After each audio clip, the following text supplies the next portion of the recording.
శ్రీమాత్రే నమ. జయ గురు దత్తాత్రేయ నమ. ఈ వీడియోలో మనం తులారాశి వారికి 2026 సంవత్సరం మే నెల మాస ఫలితాలు తెలుసుకునే ప్రయత్నంలో మరి తులారాశి వారికి ప్రధానంగా శుక్రుడు ప్రస్తుతం అష్టమ స్థానంలో స్వక్షేత్రంలో ఉన్నాడు. ఇది ఈ రాశిలో ఉన్నటువంటి సెలబ్రిటీలు కానీ, సినిమా టీవీ మీడియా రంగంలో ఉన్న వాళ్ళకి, రాజకీయ రంగంలో ఉన్న వాళ్ళకి చాలా గొప్ప గుర్తింపు రావడం జరుగుతూ ఉంటుంది. అంటే మీరు ఏ ప్రయత్నం చేయనివ్వండి, అందులో మీకు కంపల్సరీగా ఆ ప్రయత్నం పూర్తి అవుతుంటుంది. ఇది వివాహానికి సంబంధించింది కానీ, ఏదైనా ఒక స్థిరాస్తి వ్యవహారాలు, ముఖ్యంగా మీరు ఏదైనా ఒక పెద్ద మొత్తంలో రుణం కోసం ప్రయత్నం చేస్తున్నా, అంటే బ్యాంకు రుణం అనుకుందాం, వారికి ఇది చాలా సహకరిస్తూ ఉంటుంది. అంటే మీరు ఒక వ్యాపార రంగంలో ఉండి మీ వ్యాపార అభివృద్ధికో, అంటే ఇందులో ఒక సినిమా తీయడానికో, టీవీ సీరియల్ తీయడానికో మీరు తగినటువంటి ధనం కోసం అన్వేషిస్తుంటే ఈ సమయంలో మీకు ఆ ధనం లభించే అవకాశం ఉంది. కనీసం ప్రామిస్ అయినా రావడం జరుగుతుంటుంది. ప్రధానంగా ఈ రాశిలో ఉన్నటువంటి స్త్రీలకి గొప్ప గుర్తింపు, ప్రాధాన్యత లభిస్తూ ఉంటుంది. అలాగే మీ యొక్క ఆర్థిక విషయాల్లో సంపాదన పెరుగుతుంది. మీరు చేస్తున్నటువంటి ఉద్యోగంలో అభివృద్ధి అన్నది ఖచ్చితంగా రావడం జరుగుతుంది. ఇదంతా మీకు మే 14 వరకు మాత్రమే ఉంటుంది. మే 14 తర్వాత మళ్ళా శుక్రుడు భాగ్యస్థానంలో ప్రవేశిస్తాడు. ఇంచుమించుగా నెలాఖరు దాకా అనుకుందాం. అక్కడ ఈ 9వ స్థానంలో ఈ గురు శుక్రుల కలయిక చాలా వరకు మీరు ఏదైనా ఒక గొప్ప ఆధ్యాత్మిక కేంద్రాన్ని కానీ, ఒక పుణ్యక్షేత్రాన్ని కానీ దర్శించే భాగ్యం కలుగుతుంది. ప్రధానంగా మీరు విదేశంలో, దూర ప్రాంతంలో ఉన్నత విద్య కొరకు ప్రయత్నం చేస్తున్నా, అక్కడ ఏమైనా మీరు వివాహ సంబంధాలు వెతుకుతున్నా అవి ఈ సమయంలో లభించే అవకాశం ఉంది. ఇక ప్రధానంగా విద్యార్థులు ఏదైనా ఉన్నత విద్య కొరకు విదేశ ప్రయత్నాలు చేస్తుంటే కంప్లీట్గా మీకు ఒక మంచి యూనివర్సిటీలో సీట్ రావడం, దానికి తగు విధంగా ఫండ్స్ సమకూరడం కూడా జరిగే అవకాశం ఉంది. మొత్తం మీద తులారాశి వారికి ఈ మే 14 తర్వాత చాలా గొప్ప గుర్తింపు, ప్రాధాన్యత లభించే అవకాశం ఉన్నది. ఇక మనకి సప్తమ స్థానంలో పరిశీలించినప్పుడు లాభాధిపతిగా ఉన్నటువంటి రవి, భాగ్యాధిపతి బుధుడు సప్తమ స్థానంలో ఈ బుధాదిత్య యోగ ప్రభావం వల్ల వ్యాపార విస్తరణకి చాలా అవకాశాలు వస్తాయి. ఇంకా ఏదైనా కొత్త వ్యాపారం ప్రారంభించాలనుకున్నా, ఎవరితో ఉన్నా కలిసి మీరు జాయింట్గా ఏదైనా వ్యవహారం చేయాలన్నా కూడా ఇది చాలా వరకు మీకు సహకరించే అవకాశం ఉంది. ప్రధానంగా మీ జీవిత భాగస్వామికి దూర ప్రాంతంలో ఉద్యోగ అవకాశాలు రావడం కానీ, వారికి వృత్తిలో ప్రమోషన్ రావడం కానీ జరిగే అవకాశం ఉంది. మొత్తం మీద ఏంటంటే సప్తమ భావ ఫలితాలు కూడా మీకు అనుకూలంగా రావడం, ప్రధానంగా వివాహ ప్రయత్నాలు రావడం వల్ల ఏదైనా ఒక అధికార హోదా కలిగి ఉండి ఉద్యోగం చేస్తున్నటువంటి, మంచి రాజకీయ బ్యాక్గ్రౌండ్ కలిగినటువంటి జీవిత భాగస్వామి మీకు లభించే అవకాశం ఉండదు. ఇవి కూడా మనకి ఇంచుమించుగా మే 15 వరకు ఉంటాయి. మే 14-15లో బుధుడు అష్టమ స్థానంలోకి రావడం జరుగుతూ ఉంటుంది. బుధుడు అష్టమంలోకి వచ్చినప్పుడు ఇది పరిశోధనా రంగంలో ఉన్న వాళ్ళకి, వ్యాపార రంగంలో ఉన్న వాళ్ళకి నిగూఢంగా కొన్ని రహస్యాలు తెలుస్తూ ఉంటాయి. వ్యాపారంలో మెలకువలు తెలుసుకుంటారు. అలాగే ఆర్థిక పరంగా కూడా చాలా వరకు మీకు కంటిన్యూటీ కనబడుతుందన్నమాట.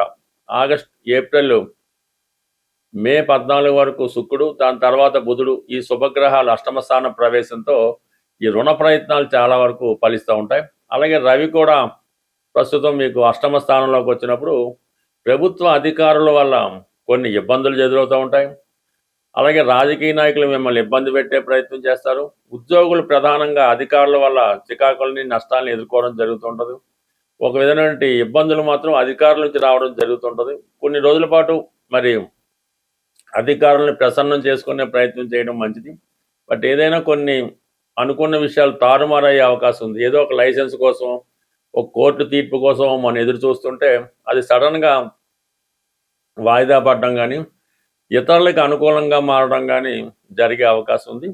అలాగే ఆరోగ్య సంబంధించిన విషయాల్లో కూడా ఈ జాతకులు ఈ మే 15వ తారీఖు నుంచి ఒక నెల రోజుల పాటు ఈ అష్టమ స్థానంలో రవిగ్రహ సంచార ఫలితం జాతకుల్ని కొంతవరకు పెద్దవారి ద్వారా అవమానాలని ఇబ్బందుల్ని రావడం, సడన్గా అనారోగ్య సమస్యలు ఎదుర్కోవడం, ఇటువంటివన్నీ జరిగే అవకాశం ఉంది. బట్ ఏదైనా ఈ విషయంలో మీరు కంప్లీట్గా రవిగ్రహ అనుగ్రహం కోసం తగు విధమైన పరిహారం చేసుకోవలసి ఉంటుంది.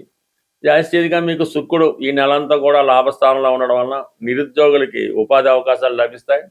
పంచమంలో ఉన్నటువంటి రాహు ఈ స్పెక్యులేషన్ పేకాట జోదానికి 100% దూరంగా ఉంటేనే మంచిది. మనం ప్రతి నెల ఏదో పరిహారం తెలుసుకునే ప్రయత్నంలో ఎవరైతే తీవ్రమైనటువంటి ఆర్థిక ఇబ్బందుల్లో ఉన్నవాళ్ళు ఈ రెమెడీ అన్నది ప్రతి మంగళవారం చేయవలసి ఉంటుంది.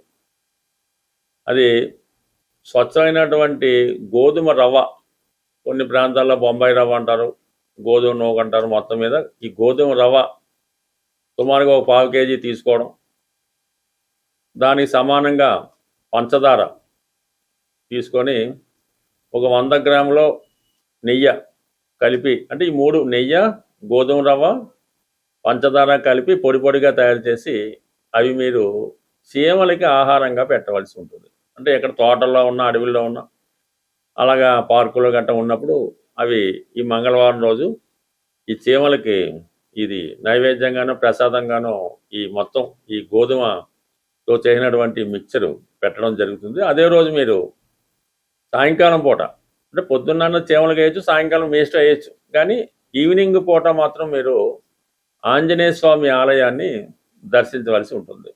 దర్శించి స్వామివారికి 6 సంఖ్య కలిగినగా 6 లడ్లు ఇవ్వచ్చు, 6 గులాబీ పువ్వులు ఇవ్వచ్చు, లేదంటే డ్రై ఫ్రూట్స్ లాంటివి ఏమైనా ఈ ఎండు ఖర్జూరం లాంటిది ఇవ్వచ్చు.